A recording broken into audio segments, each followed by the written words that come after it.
Hi, it's Dr. Amanda for The Truth About the Plant.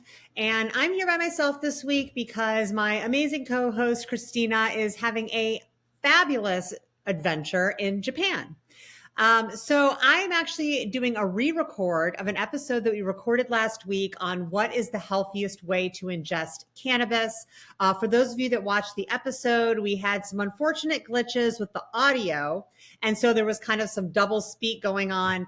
And as talented as I am at hitting the record button and downloading episodes, not so much on the editing. So I figured the best thing to do was just re-record the episode. There was a lot of interest in it. So I wanted to make sure that I got this up and posted as soon as possible. So I'm going to be on my own, but we are still going to be talking about the question, what is the healthiest way to ingest cannabis? So there are basically three ways to think about health when it comes to cannabis. So one are the risks associated with a specific method of consumption itself.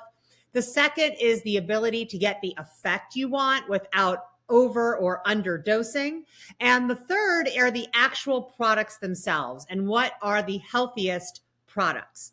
So we're going to start with method of consumption. Now, most folks out there who consume cannabis are smoking it. And there's a very good reason for this. Back in the day, before we had all these fancy manufactured products, one of the easiest and most low-key ways to consume cannabis was to take the dried flower, put it in a paper, roll it up, light it on fire, and inhale. And now, even though we have all kinds of products on the market, smoking cannabis is still one of the most popular. Also emerging is the vaping of cannabis, most often done with a vape cartridge, where the oil is heated to a temperature that releases the active ingredients without burning it. But when we talk about healthy methods, these are probably your least healthy methods to choose, right? So we have done an episode on smoking cannabis. There are risks associated with smoking any plant. It can cause lung irritation, throat irritation, chronic cough. You can have issues with your gums. You can have issues with your teeth. You can have issues with your voice. So if you are using cannabis frequently and over a long period of time, smoking it is probably not the healthiest way to consume it. So vaping, as I mentioned, is heating the oil to a temperature where you are releasing the active components without burning it. So it is safer than smoking. However, vape pens can be of varying quality. Now, if you're buying your product on the regulated market, you at least have some assurance that the potency is being reported accurately, that it has been tested for any kind of impurities. But there's a lot that we don't know about the dilution materials and other liquids that go into vape pens, about the addition of botanical terpenes that go into some vape pens. So again, vaping, even though it may be safer than smoking, may not be the safest method of ingestion. So when we talk about method of ingestion and health, the things that are going to be safer are using cannabis orally. So whether that's a tincture or whether that's an edible or a beverage. And then of course, a very safe way to consume cannabis is topically. So this most times does not cause any psychoactive effect. You're not breaking the blood-brain barrier. So you're basically rubbing cannabis on your skin, and this is really good for localized pain, things like arthritis, or if you bump your elbow and now you have a big bruise there. Topical applications can be good for allergies and other skin issues. So when we talk just about method of consumption, smoking and vaping are kind of on one end of the health spectrum. Topicals are on the other, with oral cannabis being somewhere in between. But I mentioned it's not just about method of consumption, right? It's also about effect. So if you're using cannabis to treat a medical condition or a symptom, you want to make sure that you're addressing that medical issue. So you want to be able to take enough to where you're addressing that issue, but you don't want to take so much that you end up having a negative experience. So what are the healthiest methods of consuming cannabis? We're just talking about effect. Well, I know what you're going to say. You're going to say, Amanda, you just told me not to smoke and vape, and now you're about to tell me to smoke and vape. But again, this is a different dimension, and it's all about balance. So when we talk about just getting that right effect, meaning being able to titrate your dose, right? Being able to feel it right away, know how it's going to affect you, and then decide whether you need more or not, inhalation is going to be the best way to do this. So when you consume cannabis via inhalation, it's going straight to the brain. You're feeling those effects in a matter of minutes. They're wearing off pretty quickly. And so you can really titrate your dose. You can tell exactly how much you want to take. Traditional edibles, because they pass through the liver, are not as predictable when it comes to effect. First of all, it can take up to 2 hours for you to feel it. Second of all, when THC passes through the liver, it actually becomes a stronger version of itself. So the effect of eating a traditional edible may not be as similar as inhalation. So if you're used to smoking or vaping, an edible, even at a smaller dose, may be too much. Now, there's a couple things that have transpired to help with this. One are fast-acting edibles. So fast-acting edibles, sometimes called nano-emulsified edibles, means that the THC is broken down so small that it does not need to pass through the liver, and instead it can be rapidly absorbed into the bloodstream. So not only are you getting an effect that's more similar to inhalation, you're going to feel that effect in about 10 minutes or so, making it a lot easier to titrate your dose. I mentioned tinctures before, sublingual administration. So whether that's a tincture or a spray that's going directly under the tongue is also going to have a rapid effect, maybe 15 minutes or so. And is also going to be very good for titration. Now, when you're looking for reliability of effect, even though you might feel the effect faster with inhalation, it can still be variable. So when you're talking about a cannabis flower, different parts of that flower can contain different levels of THC depending on how close it was to the light source. And when we're talking about THC percentage in flower, it's variable, right? So it might be plus or minus 5%, depending on where the flower is. There are other things involved like terpenes and other cannabinoids. So when you're using a flower, even though you may feel the effect right away, the effect itself may not be that predictable.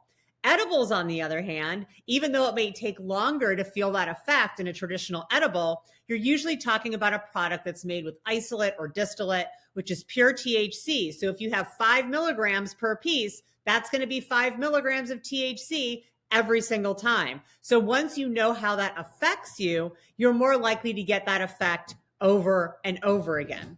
Okay, so when we talk about the method of ingestion, we really want to move towards maybe oral consumption or sublingual consumption or topical consumption versus smoking or vaping. When we talk about titration of effect and dose, inhalation is going to be the fastest way to know how your feeling is going to be, even though edibles might be a little bit more standardized in effect because they have the same amount in every single piece. And again, I go back to tinctures. A lot of times you can get your tincture in a very specific ratio of cannabinoids, and using that combined with sublingual administration is kind of like the best of both worlds. You're going to feel it fairly quickly, and you're also going to get a fairly standardized effect.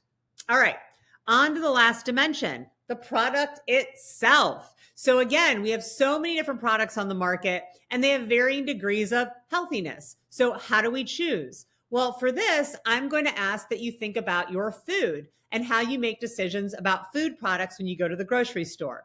So if you're buying produce, you may look for something that's organic or non-GMO, or maybe something produced locally, seasonally by a small farm. Not that different when we look at our flower. So the state of California has an organic designation for cannabis. It's called the OCal symbol. We can't use the traditional federal designation of organic because cannabis is still illegal federally. But knowing more about how your cannabis was produced, did they use synthetic nutrients? Was it all natural? Was it grown in living soil? Was it grown indoors hydroponically? Ask the same questions about your produce and that you would ask with your cannabis. Now, when we talk about manufactured products like edibles, again, think about going to the store and buying a gummy or a cookie. What are the things you look for? You may look to see that they're all natural ingredients, or that they're vegan, or that they're gluten-free, or that they don't have a lot of additives or preservatives in them. Same thing with your edibles. So if you're going to go and choose a gummy, you may want to look for something that doesn't have dyes in it, that is vegan, that is gluten-free, that doesn't have added sugar, that doesn't have a lot of additives or preservatives. Because even though this is an edible cannabis product, it's still food in that you're still ingesting it, you're still taking it into your body. So looking at how we choose our food is a really great way to determine what kind of edible product or beverage you want to buy. A lot of the beverages have a lot of sugar in them. So thinking about how you would choose a beverage, are you going to choose one that has 10, 15, 20 grams of sugar per serving? Or are you going to choose the one that has no sugar at all, that only uses natural flavors? Ask yourself this same question when you are purchasing an edible. So I think the answer to this question is going to be a surprise to nobody. What do I think is the healthiest method of consuming cannabis? Tinctures. You know, I love tinctures. I talk about them a lot on this show. I think tinctures have a really of being able to feel the effect right away. So, you know, again, within 10 to 15 minutes, if you put it under your tongue and administer it sublingually. I also think that it's going to give you a fairly reliable effect because tinctures are usually created with ratios. So 10 to 1 CBD THC, 1 to 1 CBD THC. I really like whole flower tinctures, even though the effect may not be as predictable because you don't have that exact ratio made up of isolate and distillate. When you have a whole flower tincture, you're getting everything in there, right? So you're getting all the minor cannabinoids, you're getting all the terpenes. And if you know how 5 drops of that tincture makes you feel, 5 drops of that tincture should make you feel that way every single time. So you're going to get a quick onset of effect. It's a healthy way to consume. And when you look at the ingredients in tinctures, usually it's just cannabis and the carrier oil, whether that's MCT oil or alcohol or olive oil or coconut oil. And all of these oils are safe to consume orally. So my money is on tinctures. I know they're not the sexiest product out there. A lot of people prefer gummies or prefer smoking flower. Tinctures are one of the oldest ways to consume cannabis, as well as one of the oldest ways to consume medicine. So I personally like tinctures. All right, so there you have it. There is our redo of what is the healthiest way to consume cannabis. If you like our content, please subscribe to our YouTube channel, share it around, send it to folks who want to learn more about cannabis. Hit that like, hit that subscribe, and we will see you on the next episode.